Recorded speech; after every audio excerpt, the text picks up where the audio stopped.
서울시 송파구 시내버스 안에서 촬영된 폴란드 방송국 어린이 실험 카메라 영상으로 인해 전 세계가 뜨겁습니다. 연기자인 여자아이 혼자 한국의 버스에 올라타는데요. 한국인들의 친절함에 기쁨도 잠시 한 정류장에서 또래 남자아이가 버스에 탑니다. 그리고 그 여자아이 뒷자리에 앉습니다. 잠시 후 주위를 살피던 그 한국 소년이 가방에서 무언가를 꺼내 보이네요. 그리고 그 물건을 갑자기 여자아이 머리에 대며 충격적인 말을 중얼거립니다. 한국 소년의 말에 실험 카메라를 촬영하던 여자아이는 몸을 사시나무 떨듯 떨면서 살려달라고 도와달라고 주위 한국인들에게 소리 지릅니다. 허나 버스 안에 있는 한국 성인들은 아무도 나서지 않는 상황. 심지어 그 광경을 재미있다며 촬영까지 하기 시작합니다. 과연 한국에 방문한 이 외국인 여자아이는 무슨 일을 겪었던 걸까요? 그리고 이 실험 카메라는 도대체 무슨 내용이었는지 지금부터 자세히 알아보도록 하겠습니다. 안녕하세요. 저는 핀란드 스웨덴 국영 텔레비전 채널에서 예능 PD로 일하는 즈웨이라고 합니다. 요즘 시대는 기술 발전 때문에 사람들이 전 세계의 방송을 접할 수 있게 되어서 골치가 아파요. 우리뿐만 아니라 대부분 유럽 방송국 운영진들이 느끼는 문제입니다. 그러다 보니 많은 방송 관계자들이 잘못된 선택을 하기도 합니다. 방송 관계자라면 절대 하지 말아야 할 조작 방송 말입니다. 하지만 기술 발전과 더불어 시청자들의 보는 눈도 높아져 이런 방송은 초반에만 시청률이 급격하게 올랐다가 짧게는 일주일, 길게는 한 달 정도만 가더군요. 꾸준히 시청률을 유지하기 힘들다는 사실을 알아서 우리 방송팀은 조작 방송은 상상조차 하지 않았습니다. 그렇다고 가만히 있을 수도 없는 노릇이었어요. 작가들과 의논 후 메인 PD에게 새 프로그램 계획서를 보여주면 매번 까이기 마련이었습니다. 정말 상상력이나 창의력이라는 건 없는 거야? 이런 건 다른 방송사에서 다 하는 방식이잖아. 시장 조사 제대로 안 해? 더 신박하고 새로운 걸로 계획서 다시 작성해서 와. 까다로운 메인 PD의 마음을 사기엔 어떤 계획서를 가지고 가도 역부족이었습니다. 작가들과 퇴근도 하지 못하고 밤새가며 전 세계 예능을 공부하기 시작했어요. 너무 많은 곳에 노출되지 않아야 하고 그 나라에서는 어느 정도 인기가 있어야 하며 완전히 비슷하지도 않아야 하는 예능을 찾기 위해서였죠. 그때 눈에 번쩍하고 들어온 예능 프로그램이 바로 일본의 몰래 카메라였습니다. 작가들에게 더 찾지 않아도 된다고 말하려는 순간 동시에 막내 작가가 책상을 두 손으로 내리치면서 일어나더군요. 화들짝 놀라 막내 작가를 쳐다보자. 일본이요? 이것 좀 보세요. 한국 실험 카메라가 답이에요. 조회수 좀 보세요. 그가 가리키는 모니터 화면에 찍힌 영상 조회수에 턱이 빠지는 줄 알았습니다. 다른 작가들도 저처럼 많이 놀란 눈치였어요. 한국의 실험 카메라 영상은 조회수마다 100만은 기본에 2년 전 영상인데도 아직까지 보는 사람들이 있더라고요. 댓글을 최신순으로 눌러보니까 2시간 전, 하루 전, 일주일 전으로 찍혀 있었습니다. 드디어 그토록 원했던 꾸준한 시청률을 유지할 수 있는 컨텐츠를 발견한 거예요. 저희는 그간 고생 많았다며 서로를 얼싸안고 기쁨의 눈물을 흘렸습니다. 우리는 일본 프로그램인 몰래 카메라와 한국의 실험 카메라 콘텐츠를 교묘하게 조금씩 섞어서 완전히 새로운 프로그램을 제작했습니다. 일본과 한국은 본인들 나라에서만 프로그램을 촬영했다면 우리는 방식을 달리해서 여러 나라에서 촬영하고 비교하는 방식으로 차별점을 두기로 했습니다. 초반에는 유럽 국가들끼리 비교하기 위한 실험 카메라를 계획했어요. 그런데 메인 PD가 너네 이 콘텐츠를 따온 곳이 일본이랑 한국이라며? 그런데 무슨 유럽에서 촬영하겠다는 거야? 시청자들의 호기심을 자극할 수 있게 일본이랑 한국에서 촬영하고 와. 이렇게 말하며 강제로 일본과 한국으로 일정을 잡아버렸습니다. 참, 아시아 대륙하면 그나마 중국이 제일 크고 유명하니까 중국까지 끼워서 세 나라를 비교하는 거로 가자고. 표정 왜 그래? 싫어? 정신들 좀 차려. 이번에 조회수 제대로 안 나오면 각오들하고. 출장 이틀 전에 알려준 탓에 준비할 게 많고 시간적 여유도 부족했지만 이상하게 설레는 기분이었습니다. 아무튼 한국과 일본의 콘텐츠 중에서도 조회수가 제일 높은 영상들 위주로 살펴보니 하나의 공통점이 있었는데요. 바로 영상 속 주인공이 사회적 약자라는 부분이었어요. 그 중에서도 어린아이들이 나오는 영상이 꽤 화제성이 높았습니다. 우린 중국과 일본 그리고 한국에서 7살 정도 되는 어린 여자아이가 버스 요금으로 큰돈을 내고 버스를 타는 모습을 보여준다면 과연 시민들의 반응이 어떨지 살펴보는 관찰 예능 프로그램을 촬영하게 되었습니다. 최종적으로 새 프로그램 계획서를 메인 PD에게 검토받고 통과되자마자 중국으로 먼저 떠나게 됐죠. 7살인 여자 아역 배우인 피아와 함께 가게 되었습니다. 무사히 중국 베이징 공항에 도착해서 픽업 오기로 한 가이드의 차를 타고 숙소로 출발했습니다. 이때까지만 해도 작가들도 저도 피아도 다들 들뜬 상태였는데요. 하이댕구에 들어서 고가도로를 달리던 도중 차선 변경하려고 가이드가 깜빡이를 켜고 옆 차선으로 이동하려 했습니다. 하지만 앞에 있던 노란색 공사 차량이 우리 차와 충돌하기 직전까지 버티며 양보하지 않는 겁니다. 그러더니 잠시 후 우리 차를 외벽으로 밀어붙이기까지 하더라고요. 비명 지르며 저는 피아를 감싸 안았습니다. 작가들은 차량 손잡이를 꽉 잡고 이리저리 흔들리고 있었어요. 다행히 중국인 가이드가 빠르게 빠져나왔고 우리는 안도의 한숨을 내쉬었습니다. 전 가이드에게 괜찮냐고 물으려고 했어요. 그 순간 갑자기 가이드가 속도를 올려 노란 공사 차량을 추월하더니 저런 미친놈들은 본때를 보여줘야 돼요. 라고 말하더니 바로 옆을 들이박아 버리는 게 아니겠어요. 너무나 순식간에 일어난 일이라 공사 차량도 미처 피하지 못했습니다. 노란 공사 차량이 고가도로 벽면을 타고 올라가 가드레일에 매달렸고 우리 차량도 옆에 나란히 매달리는 신세가 되어버렸어요. 아마 충격이 조금 더 강했다면 차량이 아래로 추락해 인명피해가 날 뻔한 큰 사고였습니다. 숙소에 가서 체크인도 못하고 경찰서에서 진술하느라 시간을 다 잡아먹고 말았습니다. 심지어 더 충격이었던 건 우리 차를 운전해 주었던 중국인 가이드는 전과자였더라고요. 16년 전에 보복 운전으로 사망사고를 내어 10년이 넘게 교도소 생활을 했던 사람이었습니다. 중국은 보복 운전으로 인한 사건과 사고가 끊이질 않고 있다고 합니다. 그러게 미리 좀 잘 알아보고 가이드를 찾으셨어야죠. 해외 처음 나와보세요. 여기에서 얼마나 있으실 거예요? 차량 이용할 때 차주 정보나 운전자 정보 좀 자세히 알아보고 이용하세요. 인터넷 검색 할 줄 아시죠? 정신 잘 차리고 사시고요. 12시간 만에 경찰서에서 풀려난 우리에게 중국 경찰이 따끔하게 충고하고는 경찰서 문을 매몰차게 닫아버렸습니다.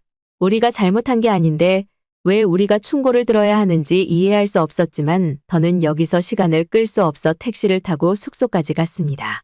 중국에 도착하자마자 안 좋은 일을 겪게 되자 살짝 불안한 마음이 들었는데요.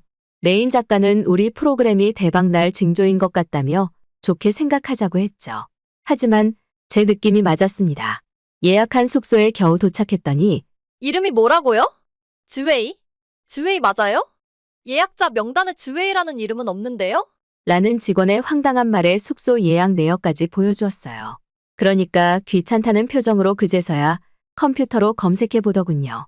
그렇다면 아까는 찾아보지도 않고 없다고 한 걸까요? 죄송하지만 체크인 시간이 너무 늦어져서 예약 취소되셨네요. 지금은 빈객실이 없으니 다른 시설을 이용해 주셔야 합니다. 우리가 경찰서에서 실랑이 하던 중 호텔 측에선 확인 전화도 주지 않고 멋대로 예약을 취소한 겁니다. 우리 보고 어쩌라는 거예요? 약속 시간 안 지키신 고객님이 잘못하신 거죠. 이미 다른 사람에게 객실이 넘어가서 어쩔 수 없어요. 이런 말만 반복했습니다. 무려 5성급 호텔이면서 긴급 상황 대처와 고객 서비스가 엉망진창이었어요. 환불을 요청하자 연락도 없이 늦게 오셔서 무슨 환불 요청이세요? 환불은 불가능합니다. 더 늦으면 이 주변 호텔은 방도 없어요. 얼른 나가서 다른 방이나 찾아보세요. 우리를 내쫓으려고 하는 중국 직원들의 태도에 화가 나서 경찰을 부르겠네. 우리가 방송국 사람들인데 방송에 올리겠다는 둥 강하게 따졌더니 떨떠름하게 예약금을 환불해 주었는데요. 예약자분 과실도 어느 정도 있으니 전액 환불은 안 되고 그래도 저희가 최대한 배려해드려서 80% 환불해드리겠습니다. 어처구니가 없었습니다. 그렇다고 여기서 무작정 버틸 순 없어서 호텔을 나와 근처에 빈 방이 있는 모텔로 향했어요. 함께 온 일행들에게 미안한 마음이었는데 이들은 제게 괜찮다고 해주었습니다.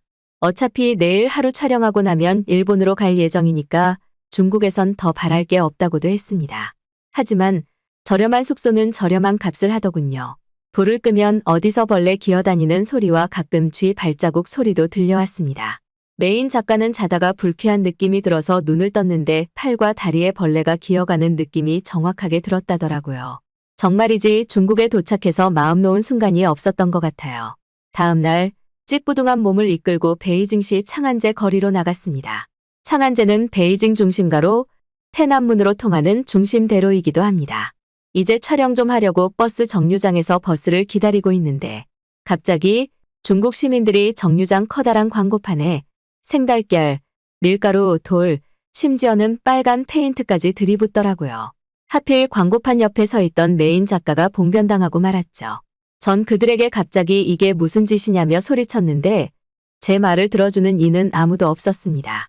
그 광고판에는 한국의 유명 기업인 삼성전자의 갤럭시 휴대전화 광고와 현대자동차의 신차 광고가 크게 내걸려 있었습니다. 계약 기간이 아직 5년 이상 남아있는데 베이징시 당국은 도심 경관을 깨끗이 해야 한다는 명분을 내세워 일방적으로 그 광고판을 철거하겠다고 공식 선언했다고 합니다. 재수 없는 한국 기업, 중국 짝퉁이나 만드는 후진국 기업, 삼성, 현대 꺼져라! 그래서 중국 시민들이 어차피 내려갈 광고판에 보복이라도 하듯 그런 몰상식한 짓을 했던 거였죠. 한국과 중국 사이의 사드 문제는 복잡한 국제 정치의 맥락에서 이해해야 합니다. 사드는 고고도 지역 방어 미사일 방어 시스템으로 북한의 미사일 위협으로부터 한국을 보호하기 위한 목적으로 배치되었습니다. 그러나 중국은 이 시스템이 자국의 안보 이익을 해친다고 주장하며 사드 배치에 강력하게 반대해 왔습니다. 중국의 주장에 따르면 사드 레이더는 중국 영토 내부까지 감시할 수 있는 범위를 가지고 있어 이를 통해 중국의 군사적 움직임을 미국이 감시할 수 있다고 합니다. 한국은 사드 배치 결정이 주권적 결정이며 국가 안보를 위한 필수적인 조치라고 주장하고 있습니다. 북한의 지속적인 미사일 실험과 위협은 한국뿐만 아니라 동북아시아 지역의 안정을 위협하는 요소로 여겨집니다. 따라서 한국은 자국의 안보를 지키기 위해 필요한 조치를 취할 권리가 있다는 입장입니다. 이에 따라 중국은 한국에 대한 경제적, 외교적 압력을 가하며 사드 배치에 반대해 왔습니다. 중국은 지난해 10월 한국에 대한 보복을 풀겠다고 했으나 아직도 한류 스타의 중국 방송 출연과 한국 드라마 등의 중국 내 방영도 금지하는 상태라고 하네요. 아수라장이 된 버스 정류장에 버스가 도착했습니다. 촬영이 더는 늦춰지면 안 되겠다는 생각에 피아와 저는 일행이 아닌 척 버스에 올라탔습니다. 메인 작가와 다른 작가들에겐 근처 찜질방에 가서 계란과 밀가루를 씻어내고 쉬고 있으라고 당부했어요. 저 혼자여도 괜찮다고 했죠. 그 상태로 대중교통을 탔다가 괜히 중국 사람들에게 어떤 꼴을 당할지 모르니까요. 중국은 버스비가 2위안으로 매우 저렴한 편에 속했습니다. 버스비를 내고 먼저 자리에 앉았고 제 뒤에 따라 올라탄 피아가 50위안을 버스비로 냈어요. 50위안은 하나로 약 10,000원에 달하는 금액입니다. 중국 버스 기사는 피아가 50위안을 요금통에 넣는 걸 보고 기겁하며 자리에서 벌떡 일어났어요. 예, 너 지금 뭐 하는 거야? 버스비는 고작 2위안이야? 2위안만 내면 된다고? 솔직하게 알려주는 중국 버스 기사의 행동에 역시 큰 대륙은 사상이 다르다고 생각했습니다. 지금까지 본 중국인들과는 다른 모습이었어요. 그래도 공공기관에서 근무하는 사람들은 올바른 가치관을 지녔다고 노트에 끄적이고 있었습니다. 그런데 피아가 아저씨, 죄송한데 제가 52안밖에 없어서 이걸 낼 수밖에 없었어요. 거스름 돈 부탁드려요. 이렇게 말하자 버스 기사가 화를 내더군요. 우리는 버스 운전하면서 거스름돈을 따로 가지고 다니지 않아. 그냥 가서 앉던지 아니면 내려? 피아는 당황하는 척 연기했어요. 죄송합니다. 요금통에 넣은 52안 그러면 다시 주시면 안 돼요? 그럼 내릴게요. 요금통은 기사인 우리가 멋대로 손댈 수 없어? 영업방해 그만하고 얼른 내려. 얼른! 7살인 어린 여자아이를 버스 밖으로 밀치기까지 하더군요. 버스에 타고 있는 중국 시민들도 분명 버스 기사의 잘못인데도 피아에게 내리라고 화내며 집단 무리를 형성했습니다. 한 중국인 아줌마는 7살 꼬마한테 너 때문에 우리 아들 밥 먹을 시간이 늦어지고 있잖아. 어린애가 그렇게 큰 돈을 가지고 다니는 거 보니 너네 부모도 제정신 아닌 게 분명하다. 얼른 안 내리니? 손가락질에 욕설까지 마다하지 않았어요. 아들도 있다는 사람이 남의 자식에겐 저럴 수가 있다는 것도 놀라웠습니다. 피아는 이런 경우는 처음이었는지 연기가 아닌 실제로 눈물을 흘리며 버스에서 내리려고 했어요. 죄송합니다. 내릴게요. 도저히 보고만 있을 수 없는 광경에 일어나서 피아에게 다가갔습니다. 버스 기사와 시민들에게 프로그램 취지와 촬영 때문이라고 폐를 끼쳤다면 죄송하다고 밝혔더니 남의 나라 와서 멋대로 촬영하는 건 어느 나라 법이야? 우린 촬영에 동의 안 했으니까 방송으로 내보내기만 해봐. 바로 고소할 테니까. 요즘은 개나 소나 길거리에서 촬영한다고 하던데 어른부터 애까지 저러고 설치는 나라면 안 봐도 나라 꼴 잘 돌아가겠어. 결국 중국 시민들에게 질타받으며 버스에서 내쫓겼습니다. 이렇게 쫓겨난 것도 서럽고 화가 났는데 버스 기사는 피아의 50위안을 돌려주지 않고 그대로 출발해버리는 거예요. 쫓아가면서 돈 내놓으라고 소리쳤지만 따라잡기엔 역부족이었습니다. 그나마 옷과 안경에 달린 소형 카메라에 중국 시민 의식이 전부 찍혀 있어 다행이었죠. 피아는 촬영에 방해가 되어서 죄송하다고 사과했어요. 죄송해요. 제가 잘 못해서 제대로 촬영하지 못한 것 같아요. 이 어린 게 어른들 눈치 보느라 상처받은 듯해서 네 잘못이 아니라고 충분히 잘해주었다며 칭찬을 아끼지 않았습니다. 저는 포기하지 않고 피아와 함께 탔던 버스 기사가 다니는 버스 회사에 전화를 걸었는데요.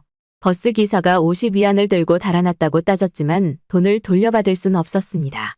버스 회사에서는 시청에 전화하라고 하고 시청에 전화하니까 버스 회사와 합의 보라는 말만 했거든요. 서로 일을 미루는 모습에 더럽고 치사해서 안 받겠다고 한 뒤 전화를 끊어버렸습니다. 몇 시간 후 다시 만난 메인 작가는 찍힌 영상을 보고 격분했어요. 우리가 유럽의 중국인들의 실체를 꼭 널리 퍼뜨려서 중국에게 본때를 보여주자고요. 메인 작가 말에 모두가 동의했습니다. 우린 중국에서의 촬영을 모두 마치고 그날 밤 일본 후쿠오카로 넘어갔어요. 일본은 몰래 카메라 예능이 인기 있다고 하니까 중국보다는 촬영이 수월할 줄 알았습니다. 하지만 일본은 버스 타는 것부터가 일이었어요. 일본은 버스 이용 방법이 조금 특이한데 버스를 뒤로 타서 탈 때 번호표를 뽑고 전광판에 뜬 번호표에 해당하는 요금을 내릴 때 내야 했습니다. 이게 흔한 방식이고 물론 일부는 앞으로 타고 앞으로 내리면서 요금을 내는 경우도 있었어요.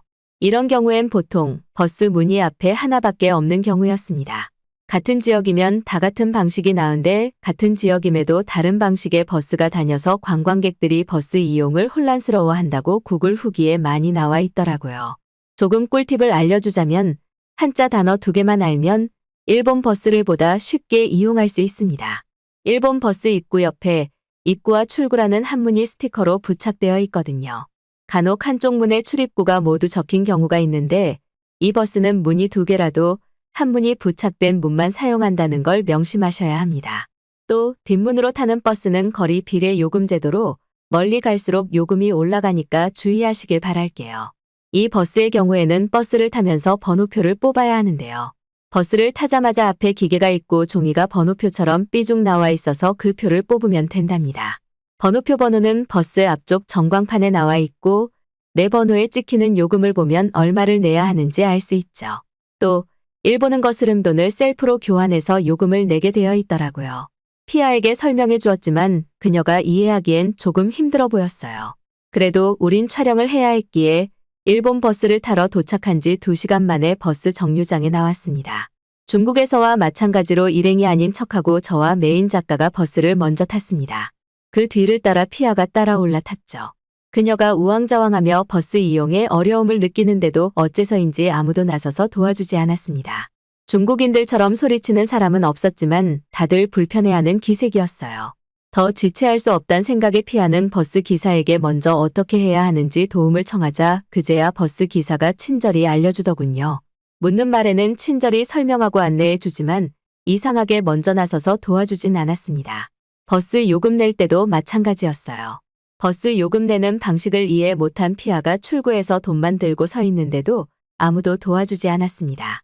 이번에도 먼저 도와달라고 한 일본 시민에게 도움을 청하자 그가 친절하게 알려주고 도와주었어요. 피아가 가진 돈은 1100엔이었고 그녀가 내야 할 버스 요금은 고작 230엔이었습니다. 그러자 일본 시민은 버스 기사에게 다가가 피아의 상황을 침착하게 설명해 주었어요.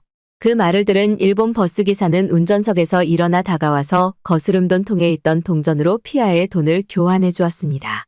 피아는 무사히 버스 요금 230엔을 내고 버스에서 내릴 수 있었어요. 일본인들은 친절함이 기본적으로 깔려 있긴 했는데 먼저 나서는 행동력은 부족해 보였습니다.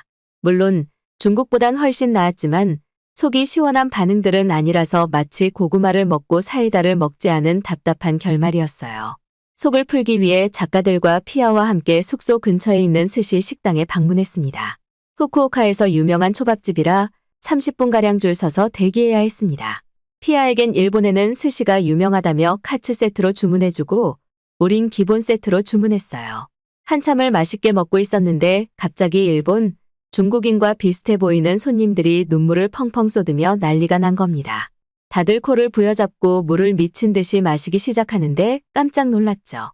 조금 진정된 한 사람이 일본 주방장과 다툼이 생겼는데요. 무슨 영문인지 통역사에게 묻자 화를 내는 손님들은 한국인이라고 했습니다. 밥과 생선의 사이에 있는 와사비의 양이 다른 손님들보다 10배는 더 많이 들어가 있네요. 와사비의 톡 쏘는 매운맛에 테러를 당했다며 항의하는 것 같아요. 그들 테이블 위에 있는 스시를 보자 와사비가 밥의 절반이나 올려져 있었습니다. 세상에, 저건 살인 미수 아닌가요? 아무리 그래도 먹는 음식으로 장난치는 건 예의가 아닌데 경악했습니다. 하지만 놀라운 점은 여기서 끝이 아니었습니다. 아니 글쎄, 일본인 손님들이 테이블에 놓인 이쑤시개를 사용하고 다시 통에 꽂는 겁니다. 누구는 흔들어 섞기까지 하더라고요. 저런 짓을 장난이라고 웃고 있는 모습에 소름이 돋았습니다. 먹던 음식도 비위가 상해서 다 먹지 못하고 돈만 버리고 나왔어요. 통역사가 말했어요. 요즘 일본에 오면 저런 모습 가끔 볼 수 있어요.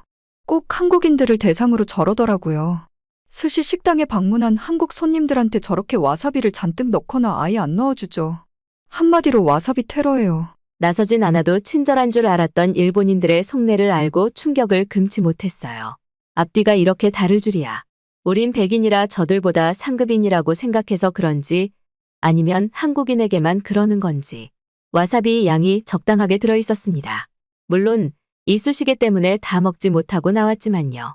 하지만 만약 내가 한국인이었는데 저런 테러를 당했다면 기분이 불쾌했을 겁니다. 손님은 돈을 지불하고 맛있는 음식을 먹을 권리가 있는데 장난이라도 선을 넘었다고 생각했어요. 숙소에 돌아와서 곰곰이 생각해보니 중국도 일본도 시민의식이 좋은 편은 아니었습니다. 그렇다면 한국은 어떨까? 한국도 똑같지 않을까? 하는 생각이 머릿속을 가득 메웠는데요. 그렇다고 조작 방송을 할 수도 없으니 일단 마지막 나라인 한국으로 가는 비행기를 탔습니다. 한국의 촬영지는 수도인 서울로 잡았습니다. 서울 송파구로 가서 한 버스 정류장에서 버스를 기다리고 있었어요. 한국 버스는 비교적 저렴했던 중국보단 버스 요금이 비싼 편이었지만 까다로운 일본보단 쉬운 방식이었습니다. 요금통에 현금을 넣으면 버스 기사가 잔돈을 잔돈통으로 내보내주는 방식이더라고요. 거스름돈을 가지고 다니지 않는다는 중국과 직접 거스름돈을 걸러주는 일본과는 다르게 버튼 하나만으로 잔돈이 잔돈통에 와르르 쏟아지는 한국 방식은 독특하면서 재밌었습니다. 이전과 같이 피아와 일행이 아닌 척 버스에 올라타기 직전이었는데 피아에게 갑자기 한국인 중년 여성이 다가가더라고요. 혹시 무슨 일이 생길까봐 놀라서 다가가려 했는데 메인 작가가 저를 말리고 지켜보자고 했습니다. 그녀는 피아에게 서툰 영어로 말을 걸면서 혼자냐고 묻더군요. 피아가 혼자라고 대답하자 부모님은 무슨 일을 하고 집은 어딘지 갑자기 호구조사까지 하는 겁니다. 예의가 아니라고 생각해서 말리려는데 작가들이 계속 저를 말렸어요. 긴장을 늦추지 않고 힐끔대고 있었는데 한국인 중년 여성이 가방에서 무언가를 꺼내려는 행동을 보였습니다. 혹시 위험한 물건이면 어쩌지 고민하며 신고할 기세였는데 그녀가 가방에서 꺼낸 건 다름 아닌 한국 과자였어요. 우리 딸이 좋아하는 과자인데 입맛에 맞을지 모르겠구나. 혼자 버스 기다리기 심심할 텐데 이거라도 먹으면서 기다리렴. 버스는 몇 번 타는 거니? 아줌마가 몇 분 남았는지 봐줄게. 그녀는 피아가 도와달라고 하지도 않았는데 먼저 다가가 말을 걸어주고 먹을 것도 내어주면서 목적지로 가려면 몇 번 버스를 타는 게 더 빠른지까지 전부 알려주었어요. 소통이 안 될 때는 휴대폰 번역기를 통해 알려주는 노력까지 보였습니다. 심지어는 본인이 타야 할 버스가 먼저 왔는데도 타지 않고 피아가 탈 버스가 올 때까지 함께 기다려주는 배려까지 보여주었어요. 우린 함께 버스에 올라탔고 피아는 10,000원을 버스 요금통에 냅다 넣어버렸습니다. 모른 척 자리에 앉자 한국 버스 기사는 큰 소리로 피아를 불렀는데요. 버스 안에 있는 모든 사람이 피아를 쳐다보자 피아는 긴장한 채로 버스 앞쪽으로 나갔어요. 너 몇 살이니? 다짜고짜 나이를 묻는 한국 버스 기사를 보고 조금 전에 보았던 한국인의 친절함이 보이지 않아 실망했습니다. 역시 아시아 대륙인들은 전부 시민 의식이 낮은 건지 한국에서도 별 소득이 없을 거라 생각했죠. 그런데 버스 기사가 자리에서 일어나더니 주머니에서 자기 지갑을 꺼내 피아에게 10,000원을 돌려주더라고요. 피아가 멀뚱멀뚱 쳐다만 보자. 아, 한국말을 못 알아듣나 보네? 너 같은 어린이는 버스비가 공짜야. 버스비 프리? 오케이. 아저씨가 요금통에서 꺼낼 수가 없어서 그러니 얼른 받으렴. 한국 버스 기사는 자신의 사비를 피아에게 돌려주며 이제 출발할 테니 얼른 자리로 돌아가 앉으라고 얘기해 주었습니다. 피아는 싱글벙글 웃으며 자리로 돌아왔고 여기저기서 그런 피아를 예쁘게 보는 한국 시민들의 목소리가 들렸어요. 어머, 쟤 너무 귀엽다. 혼자 여행 온 건가? 왜 어린애가 혼자 버스 탄 거지? 엄마랑 어디서 만나기로 했나 보지. 그렇게 한참 버스를 타고 가고 있는데 한 정류장에서 피아 또래로 보이는 남자아이가 부모와 함께 탔습니다. 카드를 찍고 피아 뒷자리에 앉았는데요. 그때 알았어요. 버스 기사가 피아가 버스 요금을 잘 알지 못하니까 그냥 공짜라고 돈을 돌려줬단 사실을 말이죠. 따뜻하고 훈훈함이 마음속에서 피어올랐습니다. 그런데 그때 피아 뒷좌석에 앉아있던 한국 소년이 부모가 잠든 사이에 갑자기 주위를 둘러보며 눈치를 보더군요. 유심히 지켜보고 있는데 작은 가방에서 무언가 꺼내더니 피아의 머리에 갑자기 가져다 대는 겁니다. 전 너무 놀라서 달리는 버스 안인 줄 잊어버리고 피아에게 달려갔어요. 소년이 피아 머리에 댄 물건이 총이었거든요. 버스 안에 있는 다른 한국인들도 그 모습을 봤을 텐데 아무도 놀라거나 말리는 사람이 없었습니다. 작가들도 제 행동에 놀랐다가 피아와 그 소년을 보고 벌떡 일어나 총을 뺏었어요. 피아는 많이 놀랐는지 숨을 헐떡이며 제 품에 안겼습니다. 버스 기사는 우리에게 소리치면서 거울로 노려보고 있더라고요. 한국인들의 살벌함에 소름이 돋았습니다. 버스 기사에게 내리겠다고 악을 썼습니다. 하지만 어째서인지 버스 기사는 좀처럼 버스를 멈춰주지 않았어요. 우리의 소란에 한국 소년의 부모가 깨어났고 저는 소년의 아빠로 보이는 남자의 멱살을 붙잡았습니다. 순간 버스가 급정거했고 서 있던 우리는 모두 넘어지고 말았어요. 버스 안에 있던 한국인 중 영어가 가능했던 대학생이 와서 저에게 진정하라고 하더군요. 지금 진정하게 생겼어요? 저 소년이 피아를 죽이려고 했다고. 살인 현장을 보고도 어떻게 이렇게 태어날 수가 있어요? 다들 제정신이 아니야. 한국 사람들은 미쳤다고. 침을 질질 흘리며 한국 시민들을 향해 소리쳤습니다. 멈춘 버스에서 내리려는데 메인 작가가 진정해보라며 상황을 설명해 주더군요. 우선 한국 소년이 가지고 있던 총은 장난감 총이었습니다. 총알도 없는 빈 총이었는데 한국이 또 장난감을 실제처럼 잘 만든다고 하더라고요. 제가 오해한 거죠. 한국 소년은 활발하고 성격이 밝은 탓에 앞에 앉은 외국인 여자아이가 신기해서 장난친 거라고 했습니다. 소년의 부모도 그제야 상황을 파악했는지 소년을 나무라며 우리에게 고개 숙이며 사과했어요. 정말 죄송합니다. 제가 자식 교육을 잘 못 시켰네요. 예, 어서 사과해. 죄송합니다. 미안해. I'm sorry. 민망하고 머쓱했습니다. 버스 기사는 버스가 달릴 때 서 있으면 위험해서 앉으라고 얘기했던 거라더군요. 이렇게 민망한 상황이 있을 수가. 전 얼굴이 시뻘개져서 한국 시민들에게 사과했습니다. 우린 버스에서 내리기 전 핀란드에서 왔고 예능 프로그램 제작 촬영 때문에 한국에 왔다고 사실을 밝혔습니다. 그러고는 버스 기사에게 10,000원을 돌려주겠다고 하자 이런 경험은 또 처음이네요. 재미있었어요. 10,000원은 아역 배우에게 주는 한국 방문 기념 선물이라고 생각해주세요. 어떻게 그런 행동할 생각을 했냐고 하자 우리는 요금통을 멋대로 건드릴 수 없기도 한데 내가 어린이 요금 450원 벌자고 이 아이를 속일 순 없지 않습니까? 당연히 10,000원을 돌려주는 게 맞는 거니까 그렇게 한 거죠. 그의 인터뷰에 감동의 마음이 울렁였습니다. 한국인들은 선행을 당연하다고 생각하는 듯 보였어요. 다른 버스를 타도 다 같은 반응이었거든요. 우린 방금 한국인들의 시민의식 모두 보셨나요? 한국인들의 시민의식은 이미 검증이 된 것 같군요. 일본과 중국까지 돌면서 실험을 진행했지만 이렇게 이타적인 민족은 처음이었습니다. 솔직히 같은 아시아 민족이라고 해서 중국, 일본과 비슷할 거라고 생각했는데 한국은 누가 뭐래도 선진 국가임이 분명하네요. 라는 멘트와 함께 촬영을 종료했습니다. 한국에서의 촬영은 정말로 뜻깊었어요. 핀란드로 돌아가서 밤샘 편집 작업 후 드디어 첫 방송이 나가는 날이었는데요. 예상보다 훨씬 반응이 좋았고 미디어 시대의 첫 방송 시청률이 무려 10%나 나왔답니다. 이 영상은 유럽 국가뿐만 아니라 아시아에서도 퍼지게 되었다더군요. 대부분의 해외 네티즌들은 중국인들의 수준은 진작 알고 있었는데 저렇게 심각할 줄 몰랐어. 대체 어린아이가 도움을 요청하는데 화부터 내는 신보가 뭐야? 저런 게 중국인의 미개한 수준이지. 중국 정부에서 아무리 포장해봤자 이런 실험 카메라 하나에 드러나는 것이 그들의 민낯이 아니겠어? 일본이 겉과 속이 다른 사실은 얘기만 들어봤는데 직접 보니까 충격적이네. 대체 언제까지 한국인들을 괴롭힐 생각인 건지. 같은 선진국이라는 게 부끄럽다. 선진국가에서 추방해. 한국인들의 시민의식이 이 정도로 대단할 줄 몰랐다. 도와달라고 얘기하지 않아도 도움이 필요한 이에게 선행을 먼저 베푸는 모습 아름답습니다. 등의 반응을 보였습니다. 하지만 중국과 일본 네티즌들의 반응은 사뭇 달랐어요. 중국 안에서 일어나고 있는 일은 우리가 알아서 할 테니 다른 나라에서는 신경 좀 꺼줬으면 좋겠어. 나 같아도 영상에 나오는 중국인처럼 행동했을 거야. 일단 내가 아는 아이가 아니잖아. 일본 폄하는 그만뒀으면 좋겠어. 더는 우리나라에 촬영을 오지 말았으면 해. 저건 조작이야. 이런 선정적인 내용으로 시청자들을 기만하는 프로그램은 전부 고소하겠어. 와 같은 댓글 달며 수준 낮은 태도를 그대로 드러내고 있었습니다. 앞으로 우리는 한국에서의 촬영을 조금 더 진행해 보고 싶어요. 얼마나 더 대단한 나라일지 기대가 됩니다.